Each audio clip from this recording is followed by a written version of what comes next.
الحمد لله وكفى والسلام على عباده الذين اصطفى خصوصا على محمد مصطفى صلى الله عليه وسلم وعلى آله وأصحابه وأمته أجمعين. رب اشرح لي صدري ويسر لي أمري واحلل عقدة من لساني يفقه قولي. حضرات گرامی، بنی نوع انسان کا یہ خیال ہے اور زیادہ درست یہ ہوگا کہ کہیں کہ ان کی یہ غلط فہمی ہے کہ یہ زمین ہمارا گھر ہے، اور وہ انگریزی میں کہتے ہیں the planet we call home, اور آپ کے شناختی کارڈ پہ لکھا بھی ہوتا ہے کہ پرماننٹ ایڈریس، اس طرح کی بعض باتیں لکھی ہوتی ہیں، رہائش کا پتہ کیا ہے. تو حقیقت یہ ہے کہ یہ کانسیپٹ درست نہیں ہے، اور کیونکہ ہم نے رسول اللہ صلی اللہ علیہ وسلم کی سیرت کو پڑھا ہے اور کچھ نہ کچھ اس پر گفتگو بھی کی ہے، اور جو ہم نے اس کے بارے میں آخر میں 2 لیکچرز اس سے اسباق حاصل کرنے والے، یوں تو ہم ساتھ ساتھ بھی اسباق پڑھتے جاتے تھے، لیکن آخر میں ہم نے 2 کلاسیں کی تھیں کہ ہمیں اس سے اسباق کیا حاصل ہوتے ہیں، خصوصاً چند اہم اسباق. تو ایک اس میں سے یہ تھا کہ رسول اللہ صلی اللہ علیہ وسلم نے ہمارے اس زمین پر قیام کے بارے میں ہمیں ایک ریولوشنری، ایک انقلابی کانسیپٹ عطا فرمایا ہے، جو کہ اس سے پہلے جو ادیان لوگوں نے خراب کر لیے ہیں، اللہ کے بھیجے ہوئے دین کو ماڈیفائی کر لیا، تو ان میں سے وہ کانسیپٹ ختم تھا یا کرپٹ ہو چکا تھا، خراب ہو چکا تھا. تو نبی صلی اللہ علیہ وسلم نے دوبارہ اس تصور کو درست فرمایا. اور آپ میں سے ہر شخص جانتا ہے کہ جب رسول اللہ صلی اللہ علیہ وسلم نے دعوت عام کا آغاز فرمایا تو سب سے پہلے کیا کیا، کوہ صفا پر اس کے بالکل ٹاپ پہ چڑھ گئے اور وہاں سے جو ہے آواز بلند کی اور لوگوں کو اکٹھا کیا. اور جب لوگ آ گئے تو ان کو کیا کہا، ان کو کہا کہ اگر میں تمہیں خبر دوں کہ اس پہاڑ کے پیچھے سے ایک لشکر آ رہا ہے تو تم یہ بات مانو گے؟ تو انہوں نے کہا بالکل مانیں گے، آپ کی بات کیوں نہیں مانیں گے، ہم نے آپ سے کبھی جھوٹ سنا ہی نہیں ہے، یقیناً سچ کہہ رہے ہوں گے. تو آپ نے فرمایا میں تمہیں ایک آگ سے ڈراتا ہوں. تو یعنی کہنے کا مقصد یہ ہے کہ سب سے پہلی چیز جس سے آپ نے دعوت عام کا آغاز فرمایا وہ آخرت کا فکر، آخرت کا کانسیپٹ تھا، جو کہ تقریباً اس وقت عربوں میں تھا ہی نہیں. اور اگر آپ باقی ادیان کو دیکھیں جو اپنے آپ کو ابراہیمک ریلیجنز کہتے ہیں، مثلا عیسائیت اور یہودیت، اور باقی ہندو مت اور بدھ مت اور باقی جینزم اور کنفیوشس اور باقی سب کی تو میں ابھی بات نہیں کر رہا ہوں. تو یہ 2 جو خود کو حضرت ابراہیم علیہ السلام سے نسبت جوڑتے ہیں، ان کے ہاں بھی آپ کو آخرت کے تصور کے بارے میں کوئی خاص تفاصیل نہیں ملیں گی. ہاں جنت دوزخ کا ذکر ملے گا، لیکن نہ اس کے کوئی کرائٹیریا پتہ چلیں گے خاص. جو ہیں کرائٹیریا وہ بہت عجیب و غریب ہیں. اب یہ ہمارا موضوع تو نہیں ہے آج کا، لیکن اگر آپ پڑھیں گے تو آپ حیران ہوں گے کہ کوئی عقل مند انسان اس کرائٹیریا کو کیسے تسلیم کر سکتا ہے، جس شخص کے ذہن میں ذرا برابر بھی عقل ہو. دونوں کی، یہودیت بھی اور عیسائیت بھی. اور جنت دوزخ کا انسانی زندگی کے ساتھ کیا ریلیشن ہے، اور موت کے بعد کیا مراحل ہیں، ہمارے آنے والے کیا معاملات ہیں، اس دنیا کی زندگی کی کیا حیثیت ہے، اس سے پہلے بھی کوئی مراحل تھے کہ نہیں تھے، اس بارے میں آپ کو تورات اور انجیل اور یہودیت اور عیسائیت کا لٹریچر خالی ملے گا. تقریباً کچھ نہیں ملے گا اس میں، جو ہے بہت ہی ویگ ہے. بہرحال وہ ہمارا موضوع نہیں ہے، مگر یہ بات بالکل معروف بات ہے کہ اس سے وہ خاص ڈیل نہیں کرتے. اور جو باقی ادیان جن کا میں نے نام لیا وہ تو تقریباً ہندو مت میں ایک ہے وہ جس میں وہ جنم بدل کے ہر بار وہ آ جاتے ہیں، تناسخ کا جو عقیدہ ہے، لیکن وہ کسی تو وہ بھی ایک تو اس کو اگر غور سے دیکھیں تو معلوم ہوتا ہے کہ اصل میں تو انبیاء کے لائے ہوئے عقیدہ آخرت کو ہی بعد کی نسلوں نے کنفیوز ہو کر اور بہت سی تفصیلات کو بھلا کر کچھ کا کچھ کر دیا ہے. اور اس میں کوئی تفصیلی کرائٹیریا نہیں ملتے کہ بھئی آپ کو اگر کسی کو نعوذ باللہ اگلے جنم میں کتا بنے گا تو کس لیے بنے گا، کون کون سے وہ اعمال ہیں، اور اگر بھیڑیا بنے گا تو کن اعمال کی وجہ سے بنے گا، اور اگر الو بنے گا تو کس وجہ سے بنے گا. اس قسم کی کوئی یعنی نعوذ باللہ مذاق اڑانا مقصد نہیں ہے، لیکن کوئی ڈیفائنڈ کرائٹیریا نہیں ہے اس میں بھی. اور دوسرا یہ کہ اس کو تو نہیں معلوم، کتے یا بھیڑیے کو تو معلوم نہیں ہے کہ مجھے اس جرم کی سزا کیوں دی جا رہی ہے، اور اس کا ثبوت یہ ہے کہ آپ کو تو نہیں معلوم کہ آپ اس جنم میں کیوں انسان بنے، ہے نا، کیونکہ پچھلے جنم میں جو میں نے اگر اچھے اعمال کیے تھے تو مجھے پتہ ہونا چاہیے کہ میں نے کیا کیا تھا، اس کا مجھے نتیجہ مل رہا ہے، آئندہ بھی میں وہی کروں گا. تو آپ کو بحیثیت انسان تو نہیں پتہ چل رہا. بہرحال یہ تناسخ بھی ہمارا آج کا موضوع نہیں ہے، لیکن جو تناسخ ہے اس میں بھی کافی سارے فلاز ہیں جو کہ بہت آسانی سے وارد ہوتے ہیں اس میں، اور حقیقتاً ایک پیچیدہ اور معمے والی بات ہی ہے اس میں بھی. بہرحال حقیقتاً تفصیلی ود پراپر کرائٹیریا اور ایک ایک چیز کی تفاصیل، تمام مراحل کا اچھا خاصا واضح آئیڈیا کہ کیا کس جگہ کیا ہے، یہ ہمیں صرف ایک بار پھر نبی کریم صلی اللہ علیہ وسلم نے ہی آ کر بتایا. یقیناً تمام انبیاء نے یہ بتایا ہوگا، لیکن ایک بار پھر اس کو آ کر صحیح صاف ستھرا کر کے تمام مشکلات اور کنٹرڈکشن سے اس کو کلین اپ کر کے نبی کریم صلی اللہ علیہ وسلم نے ہی اس کو دوبارہ انسانیت پر کو پیش کیا ہے. بیکار چیز ہے، گو کہ اس پر بھی لوگوں نے بہت کلام کیا ہے.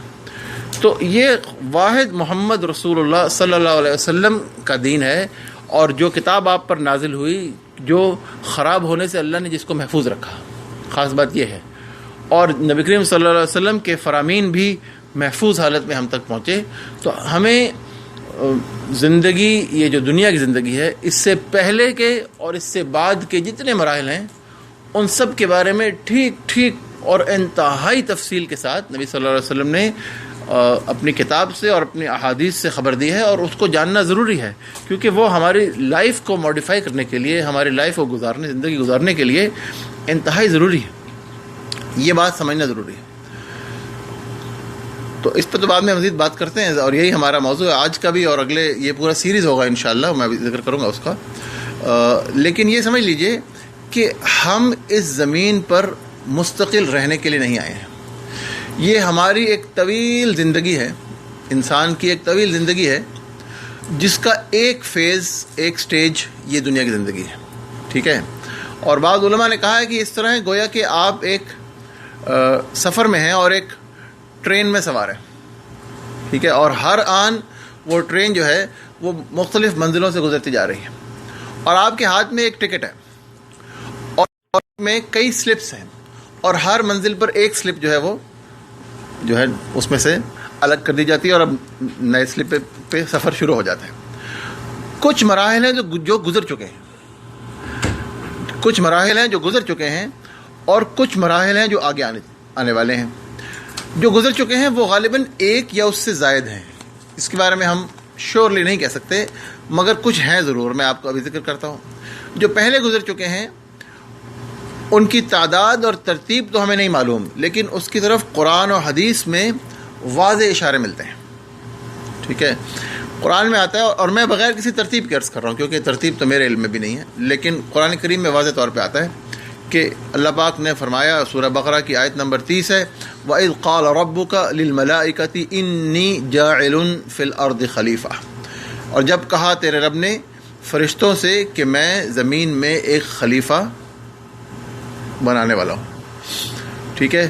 اور اس میں فرشتوں سے اللہ سبحانہ و تعالیٰ کا مکالمہ ہوا، آدم علیہ السلام کی تخلیق مٹی سے، اور وہ 3-4 مختلف طرح کی مٹی کا ذکر آتا ہے قرآن میں، کس کس مراحل سے گزارا گیا، وہ جب پڑھیں گے انشاءاللہ کبھی تو وہ بھی پڑھیں گے. اور پھر آدم علیہ السلام کو علم کا عطا کیا جانا، فرشتوں کو سجدے کا حکم، ابلیس کا انکار اور قیامت تک کے لیے مہلت، اور پھر آدم علیہ السلام کا جنت میں قیام اور وہاں سے نکلنا. یہ سارے مراحل تفصیل سے اللہ نے قرآن کریم کی مختلف صورتوں میں بیان فرمائے ہیں نا. سورہ بقرہ میں، سورہ طٰہٰ میں، سورہ حجر میں، کئی صورتوں میں آتے ہیں. تو یہ ہمیں تفصیل سے معلوم ہے کہ یہ ایسا ہوا تھا. کہ باقی ادیان میں اس کا کوئی تفصیلی ذکر نہیں ملتا ہے. جنت دوزخ میں حضرت آدم کے بارے میں تورات میں بھی ذکر ہے، وہ اگر آپ پڑھ لیں تو آپ حیران ہوں گے، وہ عجیب و غریب باتیں اس میں.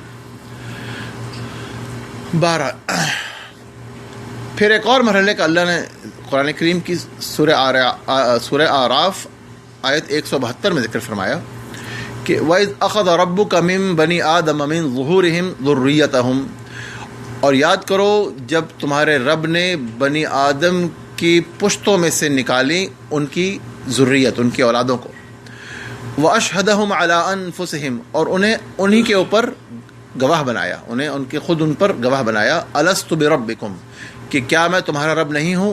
قالوا بلا، انہوں نے کہا بے شک، کیوں نہیں ہے، شہدنا، ہم گواہی دیتے ہیں۔ تو اس کی تفسیر میں لکھتے ہیں کہ اللہ نے انسان کی فطرت میں ایک اللہ کے آگے جھکنے کا، ایک اللہ کی پرستش کا جو داعیہ ہے وہ ودیت کر دیا ہے، وہ اس کے اندر پرماننٹلی رکھ دیا ہے، اور یہ بات اللہ نے بتا دی، اور یہ سمجھا جاتا ہے کہ یہ معاملہ عالم ارواح میں ہوا تھا، واللہ عالم۔ اور ایک حدیث میں بھی آتا ہے کہ اللہ نے تمام انسانوں کی روحوں کو پہلے تخلیق فرمایا، اور بعض روحوں کی بعض دوسری روحوں سے وہاں شناسائی اور دوستی ہو گئی، اور جن کی وہاں دوستی ہوئی تھی ان کی یہاں بھی دوستی ہو جاتی ہے، یہ بھی آتا ہے حدیث میں۔ بہرحال ایک اور مرحلے کا ذکر ہے، سورہ احزاب کی آیت 72 ہے، اِنَّا عَرَضْنَا الْأَمَانَةَ عَلَى السَّمَاوَاتِ وَالْأَرْضِ وَالْجِبَالِ، بے شک ہم نے پیش کی امانت، امانت کوئی خاص امانت تھی، اس خاص امانت کو ہم نے پیش کیا کس پر؟ آسمانوں پر اور زمین پر اور پہاڑوں پر، فَأَبَيْنَ أَن يَحْمِلْنَهَا، پس وہ اسے اٹھانے سے انکار کر گئے، انہوں نے اسے اٹھانے سے انکار کر دیا، پہلو تہی کر دی، انہوں نے کہا ہم نہیں اس کو اٹھا سکتے، ٹھیک ہے، وہ کوئی ایسی بڑی امانت تھی کہ آسمان اور زمین اور پہاڑوں نے اسے نہیں اٹھایا، فَأَبَيْنَ، وہ ڈر گئے، وہ انہوں نے کہا ہم انکار کرتے ہیں، ہم یہ نہیں اٹھا سکتے، وَأَشْفَقْنَ مِنْهَا، اور اس سے ڈر گئے، وَحَمَلَهَا الْإِنسَانُ، اور انسان نے اس کو اٹھا لیا، وہ کوئی امانت تھی، وہ کیا امانت ہے وہ تو پڑھنا ہے انشاءاللہ، لیکن اسے انسان نے اٹھا لیا، إِنَّهُ كَانَ ظَلُومًا جَهُولًا، بے شک انسان بڑا ظالم اور بڑا جاہل ہے، ٹھیک ہے، اتنی بڑی امانت تھی جو پوری کائنات نہیں اٹھا سکی، وہ انسان نے کہا میں اٹھاتا ہوں۔ خیر، اس کے بعد یہ وہ مراحل ہیں جو ہمیں قرآن و حدیث سے معلوم ہوتے ہیں، ہماری اس دنیا میں آنے سے پہلے کے ہیں یہ سب۔ اس کے بعد آپ اور ہمیں رحم مادر میں، یوٹرس میں یا ووم جسے آپ عام انگلش میں کہتے ہیں، بحیثیت جنین کے، فیٹس کے حیثیت سے کچھ مہینے ہم نے وہاں بھی گزارے ہیں، اور اس کے بعد یہ زندگی ہے جو پیدائش سے شروع ہو کر موت تک چلے گی، اور موت پہ ختم نہیں ہوگی، مسئلہ یہ ہے اس کے بعد آگے بھی کئی مراحل ہیں۔ موت بذات خود ایک مرحلہ ہے جس کے اپنے سب مراحل ہیں، اس کی سب سٹیجز بھی ہیں، وہ ایک سٹیج ہے جس کی سب سٹیجز بھی ہیں موت کی، وہ پڑھیں گے انشاءاللہ اللہ نے توفیق عطا فرمائی تو۔ اور موت کے بعد عالم برزخ یا قبر کا ایک مرحلہ ہے، اور وہ بھی اس کی بہت تفاصیل ہے، اور قرآن و حدیث میں اس کا بہت ذکر ملتا ہے۔ اور قبر کے بعد قیامت کا دن ہے، اور قیامت کے دن کے بھی بہت سارے مراحل ہیں، ہے نا، اس میں حساب کتاب ہے، اس میں لوگوں کا جمع کیا جانا ہے۔ قیامت کے دن کا اس کے بارے میں آتا ہے کہ کم سے کم 2 یا 3 دفعہ سور پھونکا جائے گا، ٹھیک ہے، 2 پہ اتفاق ہے اور تیسرے کا بھی بعض لوگوں کے نزدیک ہے قرآن و حدیث سے، اور ہر سور پر مختلف معاملات ہوں گے، ان کو جاننا بھی، کیونکہ اتنی تفصیل سے بتایا تو جاننا چاہیے ہمیں، اللہ اور اس کے رسول نے کیا بتایا، جاننا بہت ضروری ہے، تو وہ ملتا ہے، حساب کتاب کی تفاصیل ملتی ہیں، اللہ کے آگے پیش ہونے کی تفصیل ملتی ہے۔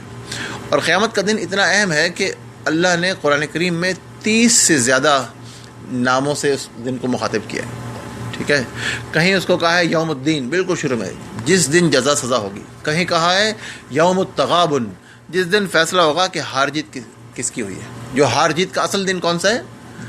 قیامت کا دن ہے، اس دن پتہ چلے گا کون جیتا کون ہارا، یوم التغابن، بے شمار نام ہے اس کے، یوم عظیم کہا اللہ نے، خود اللہ پاک جس چیز کو فرمائے کہ وہ بہت عظیم دن ہے تو چھوٹی بات نہیں ہے، بہت بڑی بات ہے، یوم ثقیلا، ٹھیک ہے، وہ ایک بڑا بھاری دن ہے، یہ سب نام قرآن کریم میں آئے ہوئے، تو اس کو جاننا ضروری ہے، اتنی ثقیل، اتنی بھاری، اتنی عظیم چیز ہے، اور انسان کو اس کی خبر نہ ہو تو نقصان والی بات ہے، اپنا ہی نقصان ہے۔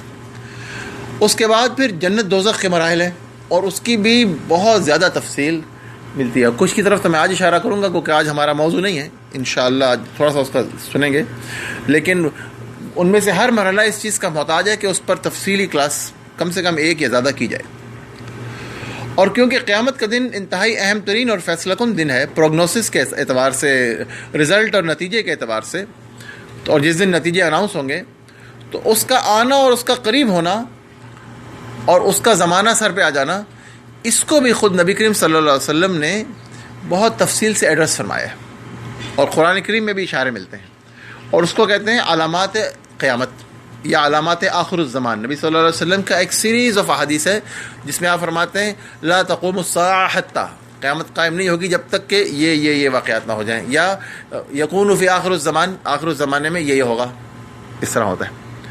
تو یہ بھی اس کا ایک اہم جز ہے، اور انہیں تفصیلاً معلوم کرنا بہت اہم ہے، خصوصاً اس لیے اہم ہے کہ اسی میں نبی کریم صلی اللہ علیہ وسلم نے ان حالات سے نمٹنے کی، ان حالات میں ہمیں کیا کرنا ہے، اس کے لیے بڑی اچھی بڑی تفصیلی گائیڈنس اور گائیڈ لائن ملتی ہے کہ بھی کیا کرنا ہے آپ نے، ان کو جاننا بھی انتہائی ضروری ہے اور اس کی بڑی اہمیت ہے۔ تو بہرحال اہم بات یہ ہے کہ we do not belong here, یہ سمجھ لیجئے۔ اگر کسی نے یہ سمجھا کہ بھائی یہی میں نے رہنا ہے اور یہی مرنا ہے اور بس یہی زندگی ہے، تو اس کا یہاں رہنے کا انداز فرق ہوگا، اور جو یہ شخص سمجھے گا کہ بھئی مجھے اس کے آگے بھی کچھ اور بھی ہے اور یہاں اس جگہ کے قیام کی حیثیت یہ نہیں ہے جو لوگ سمجھ رہے ہیں، اس کے رہنے کا انداز کچھ اور ہوگا۔ نبی کریم صلی اللہ علیہ وسلم کی حدیث ہے، اور آپ صحیح بخاری میں حدیث ہے، کن فی الدنیا کأنک غریب او عابر سبیل، دنیا میں ایسے رہو گویا کہ تم کوئی اجنبی ہو یا کوئی مسافر ہو، عابر سبیل مسافر، تو دنیا میں ایسے رہو گویا اجنبی ہو یا مسافر ہو۔ بھئی اجنبی جو ہوتا ہے وہ بہت زیادہ ان چیزوں کی پرواہ نہیں کرتا ہے، بھئی لوگ مجھے کیا کہیں گے۔ اس نے جہاں ایک جگہ جا کے ایک آدھ دن گزارنا ہے، وہاں قیام کیا، کیا پہنا ہے، کیا کھایا ہے، اس چیز کی بہت ٹینشن نہیں لیتا وہ، ہے نا۔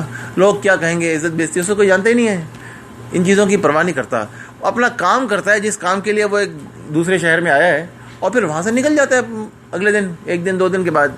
تو اجنبی یا پھر مسافر، وہی بات ایک ہی ہے، یا مسافر۔ بھائی مسافر جو ہے اپنے پڑاؤ میں بہت زیادہ منہمک نہیں ہو جاتا، اپنے اصل سفر کو، اپنی منزل کو نہیں بھولتا۔ اصل بات یہ ہے، رہ سکتا ہے، رہے جتنی دیر، 1 2 دن 4 دن رہنا ہے اس نے سفر میں، پڑاؤ کر لے، لیکن اگر وہ اسی میں غافل ہو جائے اور یہ بھول جائے کہ میں نے کسی اور منزل پہ جانا ہے، تو اس کا سفر تو گیا، ہے نا، وہ تو برباد ہو گیا۔ تو ایک اور حدیث میں حضرت ابن مسعود رضی اللہ عنہ کی حدیث ہے، اور یہ احمد اور ترمذی میں ہے، کہ نبی کریم صلی اللہ علیہ وسلم کے حجرے میں یہ گئے صحابی، تو اللہ کے رسول صلی اللہ علیہ وسلم اٹھ کے بیٹھ گئے، تو جس میں اثر پر وہ جو ایک بالکل بوریا جیسا تھا، چٹائی جیسی تھی، اس پر آپ لیٹے ہوئے تھے، اور آپ کے جسم اثر پر اس کے نشانات تھے۔ تو کہتے ہیں ہمیں بہت یعنی متاثر ہوئے، اور ہمیں دل پہ اثر ہوا کہ اللہ کے رسول آپ یعنی اللہ کے محبوب ہیں اور اس حالت میں ہیں۔ تو کہتے ہیں ہم نے عرض کیا یا رسول اللہ ہمیں حکم فرمائے، ہم آپ کے لیے کوئی اچھا سا بستر بنا دیں گے۔ تو آپ نے فرمایا مجھے دنیا سے کیا لینا، میرا اور دنیا کا حال ایسا ہے جیسے ایک سوار ایک سایہ دار درخت کے نیچے سائے میں تھوڑی دیر بیٹھے، پھر چل پڑے اور اسے چھوڑ جائے، بس اتنا کافی ہے، اس سے زیادہ ہے ہی نہیں۔ تو گویا چند لمحات، آدھا گھنٹہ 2 گھنٹے، اس سے زیادہ نہیں، ہے نا۔ اب اگر مسافر جو ہے وہ جس نے آگے جانا ہے وہ کہے اچھا بھائی یہاں مجھے تو اے سی بھی لگوا دو، اور یہاں پر جہاں وہ سفر میں آیا ہے، اور یہاں مجھے جناب ایک میرا ڈرائنگ روم بھی بنا دو، اور یہاں پہ میرے لیے یہ بھی کر دو، وہ بھی کر دو، تو کیسا سفر کرے گا؟ اور کسی نے بڑا اچھا کہا ہے کہ اس طرح گویا کمرہ امتحان، تو اور یہ اصل میں ہے ہی کمرہ امتحان۔ اصل بات تو یہ ہے کہ یہ کمرہ امتحان ہے، ہم ایگزامینیشن ہال میں ہیں۔ ایگزامینیشن ہال میں جو اچھا طالب علم ہوتا ہے وہ بھائی اپنے پیپر پر کنسنٹریٹ کرتا ہے، جو اس کا پرچہ ہے اس کو غور سے پڑھتا ہے، اس کو دیکھتا ہے، اور اس کی اچھی تیاری کرتا ہے، اور اس کے حساب سے کام کرتا ہے۔ ہاں بھائی اگر کرسی میں کوئی کیل نکل آئی ہے، وہ بیٹھ نہیں سک رہا، اس کو کسی کو بلوا کے بھائی اس کو ٹھکوا دو، بیٹھے نہیں، کام ہی نہیں ہو رہا۔ ہر وہ کام جو اس پیپر کے حل کرنے میں اس کو مددگار ہوگا وہ تو وہ کرے گا، اور ہر وہ تکلیف جو اس کے پرچے کو حل کرنے میں نقصان کر رہی ہے اس کو تو وہ دور کرے گا۔ لیکن اس سے زیادہ اس کی وہ کہ نہیں یہاں پہ جو ہے کوئی مونا لیزا کی پینٹنگ بھی لگی ہونی چاہیے، اور یہاں پہ جناب پھول اور پودے کیوں نہیں رکھے ہوئے، اور یہاں پہ جناب ٹیمپریچر میں کنٹرول میری مرضی کا نہیں ہے، 2-4 ڈگری کم ہے یا زیادہ ہے، تو وہ شاید وہ کر لے، انتظام تو کر لے گا، مگر پرچے میں فیل ہو جائے گا۔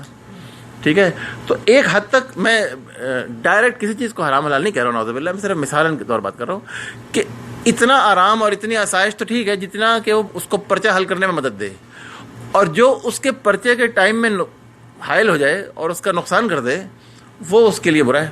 اتنا انہماک کنڈیشنز میں کہ اس کا پرچہ فیل ہو جائے، یہ تو بہت نقصان ہے. یہ بالکل وہی بات ہے جو رسول اللہ صلی اللہ علیہ وسلم کی حدیث سے ہمیں، جو ہم نے 2 حدیثیں سنی ہیں، اس سے معلوم ہو رہی ہے. تو ایک حد سے زیادہ دنیا میں انہماک یہ اچھا نہیں ہے، یہ بلکہ بہت نقصان دہ ہے. اس سے اصل چیز بھول جاتی ہے. مسئلہ یہ ہے.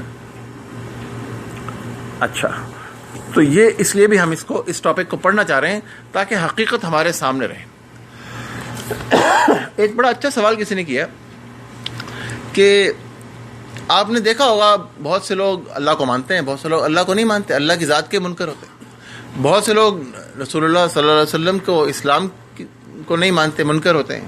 اور بہت سے لوگ قیامت کے دن کے اور جزا سزا کے منکر ہوتے ہیں، ہے نا؟ بالکل ہیں، طرح طرح کے ہیں. قرآن کو نہیں مانتے، حدیث کو نہیں مانتے، طرح طرح کے منکرین طرح طرح کے پائے جاتے ہیں. مگر ایک چیز ایسی ہے کہ جس کا منکر کوئی آپ کو نہیں ملے گا، ہو سکتا ہی نہیں ہے نا؟ وہ کہتے ہیں کیا آپ نے کبھی موت کا کوئی منکر دیکھا ہے؟ موت کا کوئی منکر نہیں ہے نا؟ اس سے کوئی انکار نہیں کر سکتا کہ موت تو آئے گی، ہے نا؟ تو ایسی زبردست چیز ہے، ایسی لامحالہ چیز ہے، آ کر رہے گی، چاہے جتنا مرضی منکر ہو، منکر کو بھی آئے گی اور قائل کو بھی آئے گی، ہے نا؟ جو ماننے والا ہے اس کو بھی آئے گی، جو نہیں مانتا اس کو بھی آئے گی. تو ایسی زبردست چیز ہے، اس کی کوئی تفصیل معلوم ہونی چاہیے نا. یہ ایسی چیز ہے کہ جو ہر شخص کو آ کر رہنی ہے، اور یہ ایسی چیز ہے جس سے ہر شخص غافل ہے. 99% لوگ، یا کم سے کم 95% لوگ تو غافل ہیں، ہے نا؟ حالانکہ وہ مرحلہ ہے جو ہر روز ہم دیکھتے ہیں، خصوصاً جو ڈاکٹرز بیٹھے ہیں ہم میں سے، وہ تو ہر روز ہی دیکھتے ہیں تقریباً. اور ہر کچھ دن کے بعد لوگوں کو دفن بھی کر کے آتے ہیں، ٹھیک ہے؟ لیکن ہمیں لگتا ہے کہ نہیں، یہ ہمارے ساتھ تو کبھی نہیں ہونا، یہ تو کسی اور کا تھا. اپنے سگے والد کو میں نے اپنے ہاتھ سے خبر میں اتارا ہے، لیکن لگتا ایسے ہی ہے کہ یہ ہم پر تھوڑی آنی ہے، یہ تو کسی ان کی تھی، ہماری تھوڑی ہے.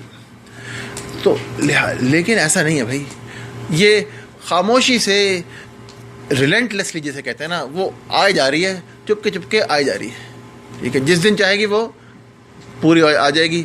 ابھی بھی ہماری مثال اس کی، وہ پرانے زمانے میں اور گلاس ہوتا تھا، وہ جو ریت کی گھڑی ہوتی تھی، تھوڑا تھوڑا ریت ہر روز ہمارے قدموں کے نیچے سے نکل کر جا رہا ہے.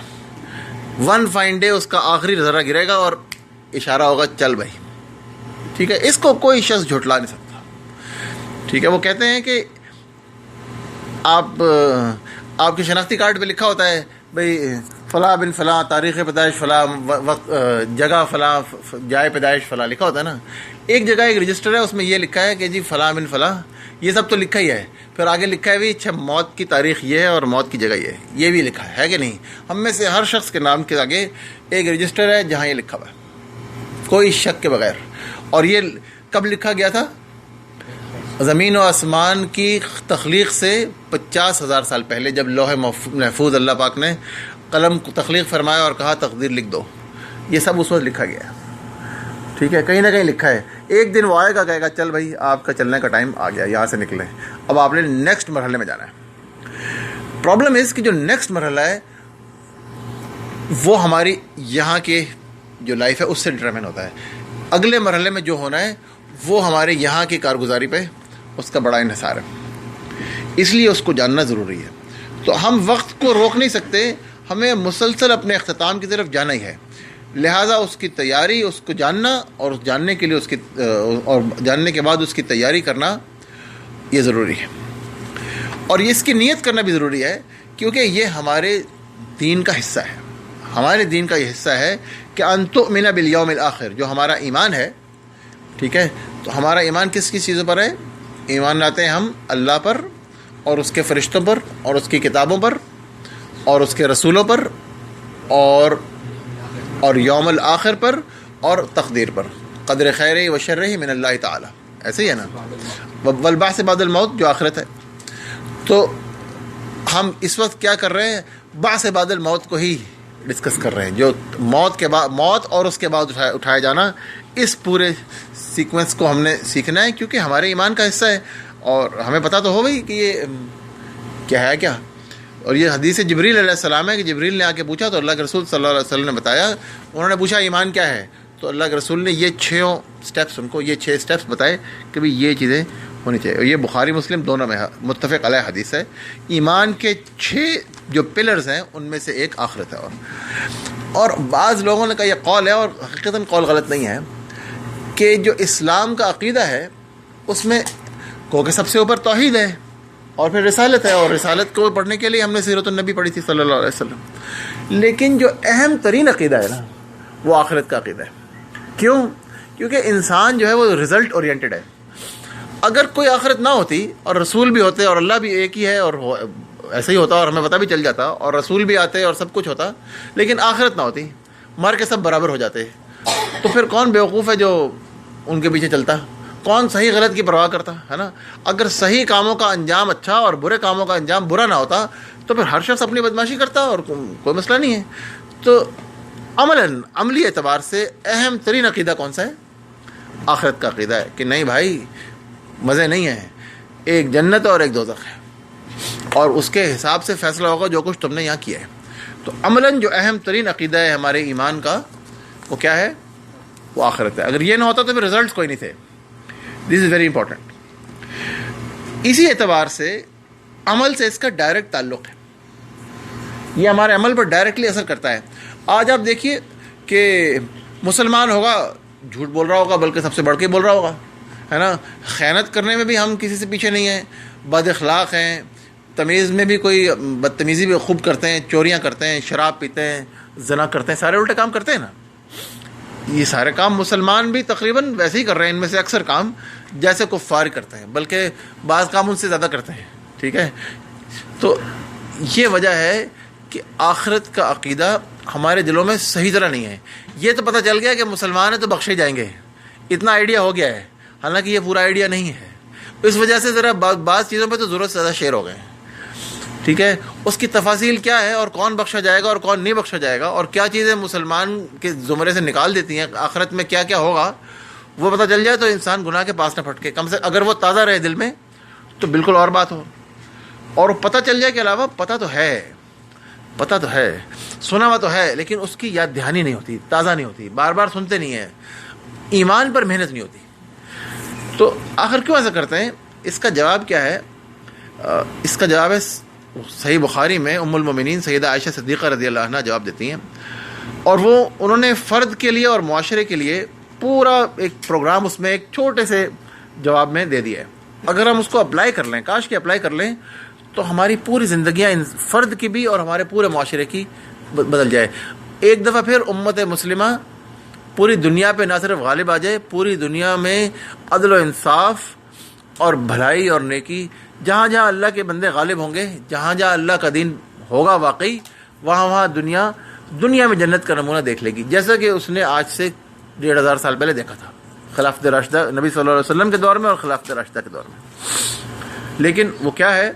سیدہ عائشہ کہتی ہیں رضی اللہ عنہا کہ اگر سب سے پہلے یہ نازل ہوتا کہ شراب نہ پیو تو یقیناً ہم کہتے، یعنی عرب کہتے کہ واللہ ہم کبھی شراب نہیں چھوڑیں گے.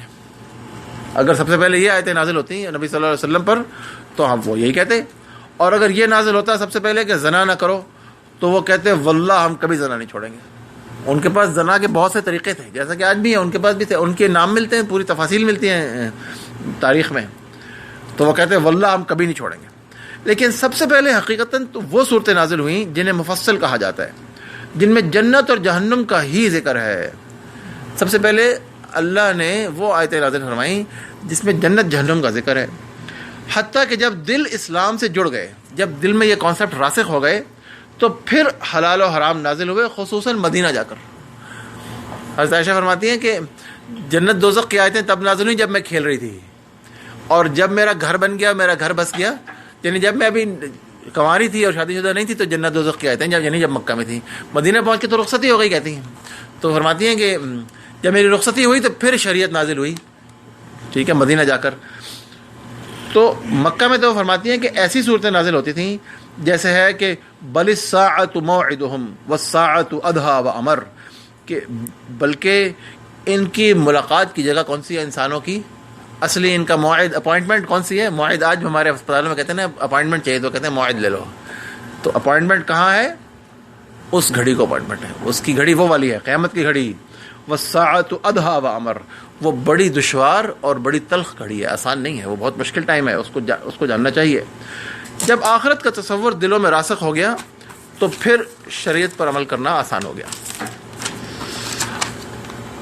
اچھا، یہ دیکھیں کہ اکثر مکی صورتیں جو ہیں وہ قیامت کے تذکرے سے بھری ہوئی ہیں، اور صرف عقیدہ ملتا ہے اور قیامت ملتی ہے، عقیدہ توحید، رسالت اور آخرت۔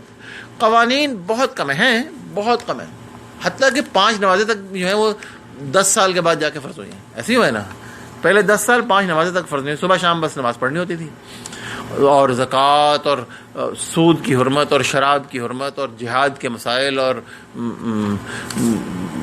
جنگ و صلح کے مسائل اور عدل کے قوانین اور چوری اور جو بھی جتنے بھی مالی اور انفرادی اور اجتماعی معاملات ہیں، ساری فقہ جو ہے وہ تو مدینہ میں نازل ہوئی۔ تو لیکن قوانین تو بہت تھوڑے تھے، مگر قوانین اخذ کرنے کی تیاری زبردستی ہوئی تھی۔ یہ سمجھ لیں، اصل معاملہ یہ ہوا، جب ایک دفعہ دل تیار ہو گئے اور دلوں سے تاریکیوں کے پردے دور ہو گئے تو پھر جو ہے وہ اللہ نے شریعت کو نازل کیا، پھر وہ انہوں نے آرام سے ایکسیپٹ کر لیا، ہے نا۔ جب دل اس کے لیے تیار ہو جائے، پتہ تو سب کو ہے کہ بھئی سود گناہ ہے، جھوٹ گناہ ہے، زنا حرام ہے، نماز پڑھنی چاہیے، زکوٰۃ دینی چاہیے، سچ بولنا چاہیے، دیانتداری بہت اچھی ہے، اچھے اخلاق اچھے ہیں، ہر بچہ جانتا ہے، لیکن دلوں پر ایمان کی محنت نہیں ہے، اور جب تک ایمان کی محنت نہیں ہوگی یہ چیز آئے گی نہیں، ٹھیک ہے۔ اور کیسے محنت ہوگی؟ ان چیزوں کے بار بار تذکرے سے ہوگی، ان کی یاد دہانی کرنا بار بار، ہفتے میں 1 دن، زیادہ دن 2 دن، کچھ نہ کچھ تذکرہ کرتے رہنا یہ ضروری ہے۔ ایسا نہیں ہوتا تو دل سخت ہو جاتے ہیں، پتھر کی طرح راک بن جاتے ہیں۔ اور اللہ کے رسول صلی اللہ علیہ وسلم فرماتے ہیں کہ اگر تم جانتے جو میں جانتا ہوں، متفق علیہ حدیث ہے، بخاری مسلم دونوں میں ہے، تو لضحکتم قلیلا ولبکیتم کثیرا، تو تم ہنستے کم اور روتے بہت زیادہ۔ ہمارے دل نرم نہیں ہیں، ہم روتے نہیں ہیں، مسئلہ یہ ہے۔ اور حضرت علی رضی اللہ عنہ فرماتے ہیں کہ اگر میں جنت کو دیکھ لوں، فی الواقع اگر میں جنت کو دیکھ لوں، میرے سامنے جنت لے آئیں، تو جتنا مجھے ابھی اس کا شوق ہے نا، اس سے بڑھے گا نہیں، اور اگر میں جہنم کو دیکھ لوں تو جتنا مجھے اس کا ابھی خوف ہے نا، تو اس سے زیادہ نہیں ہوگا، کیونکہ نبی صلی اللہ علیہ وسلم نے کرا کے بار بار یاد دہانی کرا کے مشق کرا کے ان کے دلوں میں ان کو راسخ کر دیا تھا۔ صحابہ سے قول ملتا ہے، نبی صلی اللہ علیہ وسلم نے حضرت معاذ بن جبل سے پوچھا رضی اللہ عنہ سے، اے معاذ تم کیا دیکھتے ہو؟ تو حضرت معاذ نے کہا، یا رسول اللہ مجھے تو ایسا لگتا ہے گویا میں قیامت کے دن کھڑا ہوں، اور ایک طرف جنت ہے اور ایک طرف دوزخ ہے، اور ساری امتیں گھٹنوں کے بل، کیونکہ ٹانگوں میں سے جان نکلی ہوئی ہوگی، یعنی یہ حال ہوگا کہ دم، جیسے انسان جب بالکل پریشان اور خوف کا عالم ہوتا ہے تو بعض اوقات وہ کہتے ہیں جی کہ میری ٹانگوں میں سے جان نکل گئی، یہ محاورہ ہے۔ تو وہ گھٹنوں کے بل ہو چکے ہوں گے ساری امتیں، اور سر جھکے ہوئے ہوں گے، اور ہر سب اللہ کے فیصلے کا انتظار کر رہے ہوں گے۔ تو کہتے ہیں مجھے تو لگتا ہے میں ایسے بیٹھا دیکھ رہا ہوں۔ تو یہ صحابہ کو اللہ کے رسول نے مشق کرا کے اس میں پکا کر دیا تھا صلی اللہ علیہ وآلہ وسلم و رضوان اللہ علیہم اجمعین۔ تو اصل مطلوب ایمان یہی ہے، کیونکہ ہوتا یہ ہے، اب میرے سامنے ابھی تو میں باتیں کر رہا ہوں، کل کو میرے سامنے کوئی اٹریکشن آئے گی، کوئی چیز حرام لذت آئے گی، کوئی فائدہ آئے گا جو حلال نہیں ہوگا، تو اب اس وقت تو میرے ذہن میں کیونکہ پکا نہیں ہوگا، میں اس میں پڑ جاؤں گا، پھر روتا پھروں گا، توبہ کرتا پھروں گا۔ لیکن جو ہو گیا وہ ہو گیا، ہوتا ہے، توبہ کرنا بھی ضروری ہے، لیکن بیسٹ تو یہ ہے کہ انسان نہ پڑے، ہے نا۔ تو یہ اس کے لیے ضروری ہے کہ بھئی دلوں میں مشق پکی ہو، بالکل جو ہے دلوں میں پختہ ایمان ہو۔ اصل ایمان یہی مطلوب ہے۔ چلو ہمیں اللہ کرے کہ صحابہ کا کچھ حصہ ہی نصیب ہو جائے ایمان والا، کوئی بڑی بات، جس کو وہ نصیب ہو گیا وہ تر گیا۔ اچھا، اس کی ایک مثال میں آپ کو عرض کرنا چاہتا ہوں، اور اس کی مثال ہے، بیٹا اس کو آپ ایسا کریں کہ بدل لیں۔ 1919 میں یونائٹڈ اسٹیٹس آف امریکہ میں ایک قانون پاس ہوا، اور اس قانون کو کہتے ہیں 18th امینڈمنٹ، ٹھیک ہے۔ یہ امریکہ کے آئین میں 18ویں ترمیم کی گئی، اور وہ کیا تھی کہ بھئی آج سے شراب بیچنا خریدنا ممنوع ہے، ٹھیک ہے، شراب کی ممانعت کر دی گئی امریکہ میں 1919 میں۔ 1919 کا قصہ ہے، میں عرض کرتا ہوں، اور 14 سال یہ ممانعت رہی ہے، 1933 تک یہ ممانعت رہی ہے، امریکہ میں شراب بیچنا خریدنا ممنوع ہے، ٹھیک ہے۔ اور اس کو کہتے ہیں ڈرائی پیریڈ، ڈرائی خشکی کا دور، خشک ہو گیا نا، وہ پانی نہیں مل رہا تھا ان کو پینے کو، ٹھیک ہے۔ اچھا، اس سے ہوا یہ کہ ایک تھی ایک تحریک چلی تھی امریکہ میں، اور دیکھیں سبحان اللہ، یہ اللہ پاک نے انسان کی فطرت بنائی ہے کہ اس کو پتہ ہے شراب نجس چیز ہے، کس چیز سے وہ بنتی ہے، کس طرح وہ بنتی ہے، فرمنٹیشن سے وہ بنتی ہے ہی خبیث چیز ہے، اس میں کوئی شک نہیں. اور جو اس کے انسانی ذہن پر اور جسم پر اثرات ہیں، اس پہ کتابیں پوری ہے نا، الکوہول ریلیٹڈ ڈیزیزز جو ہیں، اور اس کے جرائم میں اور دنیا کی ہر مفسدات میں جو الخبائث اسے کہا جاتا ہے، تو خام میں تو نہیں کہا جاتا ہے نا، تمام مفسدات کے پیچھے وہ موجود ہے. تو انسان کو یہ بات معلوم ہے، انسان اس سے طبعاً اس کو برا سمجھتا ہے. اسلام دین فطرت ہے، فطرت تو یہ ہے کہ یہ بری چیز ہے، گندی غلیظ چیز ہے. اچھا لیکن پیتے ہیں سب.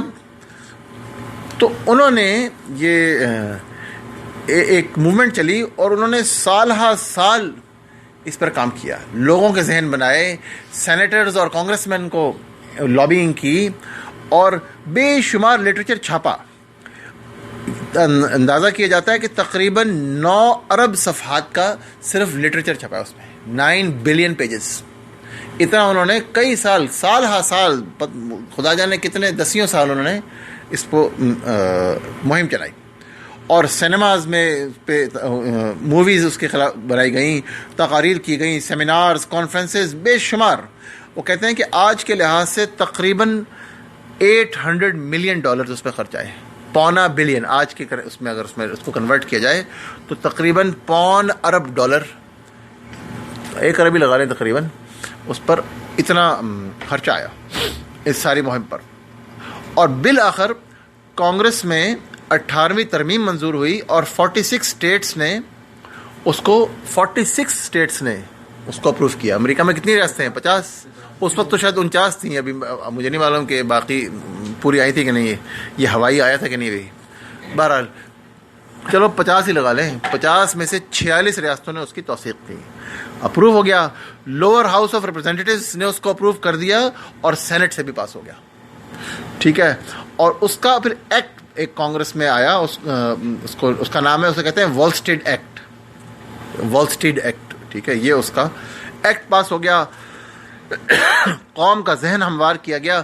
پوری قوم نے کہا جی ہم اس کے لیے تیار ہیں. سال ہا سال کی محنت سے، اور اتنے ان کو اس کے نقصانات دکھائے گئے، اور اس کے نہ ہونے کے اتنے فائدے بتائے گئے، اور جو بالکل درست تھے، اور جن میں سے جھوٹ کا ذرہ نہیں ہے، بلکہ سچ سے کچھ کم ہی ہوگا. اصل تو فائدے بہت زیادہ اور نقصان بہت کم ہے. ابھی تو ان کو یہ نہیں بتایا گیا تھا کہ اس کے جہنم میں یہ ہوگا اور جنت میں یہ ہوگا. ابھی تو صرف ان کو دنیا کے فائدے اور نقصانات بتائے گئے تھے. اور قوم خوشی راضی ہو گئی، اور پورے اس کا قوم کا ذہن ہموار تھا، اور سب ریڈی تھے. ٹھیک ہے. تو جب تک معاملہ کاغذ اور زبان تک رہا سب تیار تھے. جو ہی یہ عالم عمل میں آئی سب کچھ الٹ گیا، سب کچھ بالکل بدل گیا. جس دن یہ ہوا ساتھ ہی اگلے دن سے کیا ہوا کہ سارے لائسنس یافتہ شراب خانے تو بند ہو گئے. ظاہر ہے بھائی آؤٹ لا ہو گیا. پوری قوم دیوانی ہو گئی. ہزاروں کی جگہ لاکھوں غیر قانونی شراب خانے گھروں میں اور دکانوں کے پیچھے اور ایٹکس میں اور سیلرز میں، جو مختلف تہ خانوں میں غیر قانونی شراب خانے کھل گئے. اور رکھے ان کو کہتے ہیں اسپیک ایزیز اور بلائنڈ پگز. انہوں نے اس کا یہ نام رکھے ہیں، speak easy and blind pigs. وہ کھل گئے. ہر شراب خانے کا پاسورڈ ہوتا تھا. یہ جو آپ آج نیٹ میں اور کمپیوٹر میں پاسورڈ لگاتے ہیں، یہ کوئی پہلی دفعہ نہیں ہوا پاسورڈ. ٹھیک ہے، اس کا بھی ایک پاسورڈ ہوتا تھا. اور اگر آپ کا کوئی دوست ہے، کوئی کزن ہے، کوئی یار ہے، آپ نے اس کو بڑا فیور کرنا ہے، تو آپ اس کو کہیں گے جی فلاں جگہ ہے، وہاں سے ذرا اچھی شراب ملتی ہے، اس کا یہ پاسورڈ ہے. پاسورڈ دینا بہت بڑا ایک احسان ہوتا تھا، سوشلی بڑا ایک فیور ہوتا تھا کہ چھبی اس نے مجھے فلاں شراب خانے کا پاسورڈ دیا ہے. اچھا، پہلے تو حکومت ان کی نگرانی کر سکتی تھی، اور ان کا کوالٹی کنٹرول ہوتا تھا کہ بھئی ان کے انسپیکٹر جا کے دیکھتے تھے. اب حکومت کہاں سے آئی بیچاری، اور پھر ان کی آمدنی پر ٹیکس بھی لگا سکتی تھی. تو اب تو سب خفیہ. تو کیا ہوا کہ وہ ٹوٹلی سرویلنس سے آزاد ہو گئے. ٹھیک ہے. اچھا، نہ صرف یہ ہوا، وہ پھیری لگا کر بھی نا لوگوں نے سبزی بیچ رہا ہے، پھل بیچ رہا ہے، ٹھیک ہے، 3 ڈبے والا جو ہے نا وہ کٹا کر رہا ہے. نیچے اس نے اپنے ٹھیلے میں، یقین کریں امریکہ میں ایسا ہوا، نیچے شراب چھپائی ہوئی ہے. ان کو کہتے ہیں، ان کے لیے ٹرم ہے، آپ شاید سنی ہو، اسے کہتے ہیں بوٹ لیگرز. ٹھیک ہے. وہ شروع ہو گیا. اور شراب کی ڈیمانڈ پہلے سے بہت زیادہ بڑھ گئی. اچھا بھائی پہلے تو یہ تھا وہ چلتے پھرتے شراب خانے تھے, وہ بھی ہو گئے. اچھا شراب کی ڈیمانڈ بہت زیادہ بڑھ گئی تو اس سے قیمت کہیں زیادہ ہو گئی. ڈیمانڈ بڑھتی ہے تو قیمت بڑھ جاتی ہے. اور اچھا میں نے عرض کیا تھا کہ کوالٹی کنٹرول تو پہلے ہوتا تھا, اب وہ ختم ہو گیا, تو معیار ایسا ہو گیا گویا نرا زہر پی رہے. کوالٹی کنٹرول رہا نہیں, انتہائی زہریلی ہو گئی. اب پہلے تو یہ تھا کہ 21 سال سے کم عمر جو ہیں وہ نہیں پی سکیں گے, اب کون چیک کرے گا؟ تو 15 14 سال کے بچے, 12 سال کے بچے جا کے پینے لگ گئے. ٹھیک ہے, شرابیوں کی تعداد میں 10 گنا اضافہ ہو گیا. ٹھیک ہے, جو لائسنس یافتہ برانڈز تھے امریکہ میں 1919 میں جب یہ بند ہوا وہ 400 تھے. ٹھیک ہے, جو لائسنس یافتہ جہاں پہ عرق جو بیسک عرق کشید کیا جاتا ہے. اگلے 7 سال میں 79,000 بندے تو گرفتار ہوئے جو یہ عرق کشید کرنے کے کارخانے چلا رہے تھے بدبخت. کہاں 400 کہاں 79,000. 98,000 ڈسٹلریز ضبط ہوئیں اگلے 7 سالوں میں 1925 تک. کہاں 400 کہاں 98,000, آپ امیجن کریں. اور وہ جو لوگ ان کے وہ کر رہے تھے بیچارے یہ کام, انہوں نے کہا یہ سب اصل تعداد کا 10% تھے. ہم نے جو گرفتاریاں کی ہیں وہ ٹپ آف دا آئس برگ تھے, جو ہم نہیں پکڑ سکے وہ اس سے بہت زیادہ تھے. ٹھیک ہے. اچھا ہیلتھ پہ اس کا کیا اثر ہوا؟ 1918 میں وہ کہتے ہیں جب 1919 میں ہوا ہے نا بندش, تو 1918 میں صرف نیو یارک میں جو اسٹیٹسٹکس ہیں ہسپتالوں میں جو داخلے ہوئے ہیں الکوہول ریلیٹڈ النیسز سے وہ 3,741 تھے اور ڈیتھس 252 تھی. اور 1926 میں اسی نیو یارک میں 11,000 داخلے ہوئے, 4 گنا بڑھ گئے, 3 گنا, اور 7,500 اموات ہوئیں.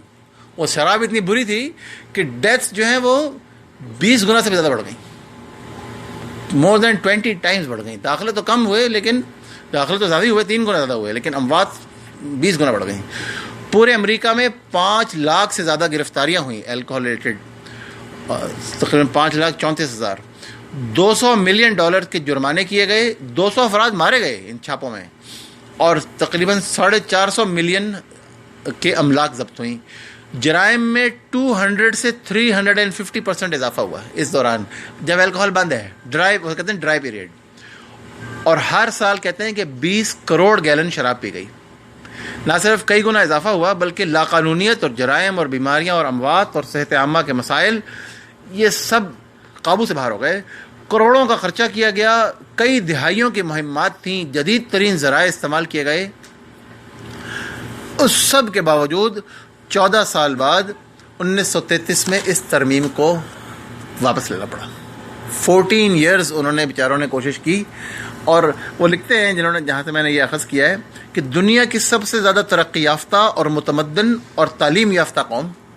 اور یہ نہیں ہوا کہ اب اچانک پتہ چلا کہ نہیں بھائی الکوہول تو بڑی فائدے کی چیز ہے اور اس کے وہ نقصانات غلط تھے. ایسا کچھ نہیں ہوا, وہ نقصانات بالکل وہیں موجود تھے, کوئی تبدیلی نہیں آئی.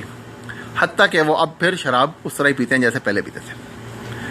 وہ کہتے ہیں اب ذرا 14 صدیاں پیچھے چلیے, دنیا میں نہ بجلی ہے نہ تار ہے, نہ کوئی دنیا کی کوئی چیز نہیں ہے. ٹھیک ہے, بالکل تاریک دور سمجھا جاتا ہے. اس تاریک دور میں بھی جو سب سے تاریک ترین اور بیکورڈ ملک تھا, جگہ تھی بالکل صحراؤں کے درمیان, متمدن دنیا اور اس کے درمیان بڑے بڑے ریت کے سمندر تھے. وہاں پہ اس وقت کے سب سے زیادہ ان پڑھ, پورے شہر میں 17 آدمی پڑھے لکھے تھے مکہ میں, آپ کو پتا ہوگا. تو اس قوم میں 7 ہجری میں ایک آرڈر نازل ہوا, یا ایھا الذین آمنوا, اے لوگو جو ایمان لائے ہو, انما الخمر والمیسر والانصاب والازلام, بے شک شراب اور جوا اور یہ آستانے اور یہ پانسے, رجس من عمل الشیطان, یہ شیطان کے عمل کی گندگیاں ہیں.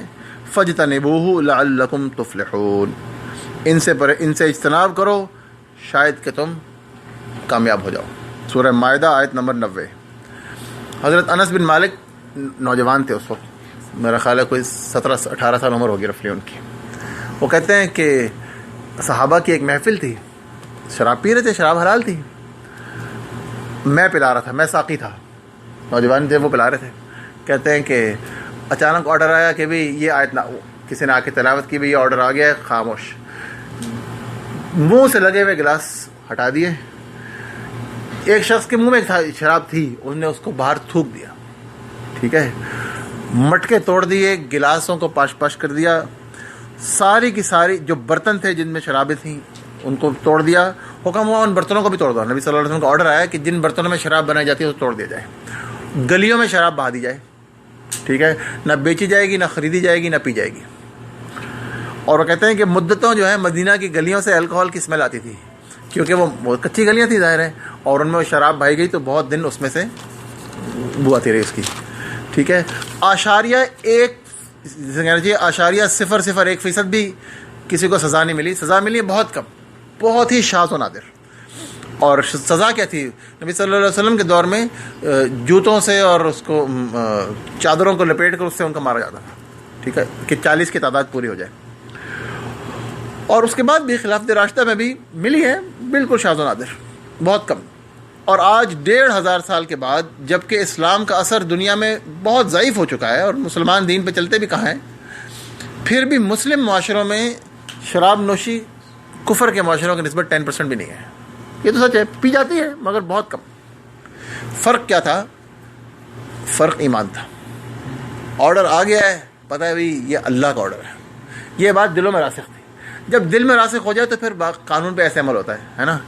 قانون تو بنے ہوئے، پاکستان میں قانون نہیں بنا ہوا، قانون سارے ہیں، لیکن عمل کون کرتا ہے؟ مسئلہ عمل کا.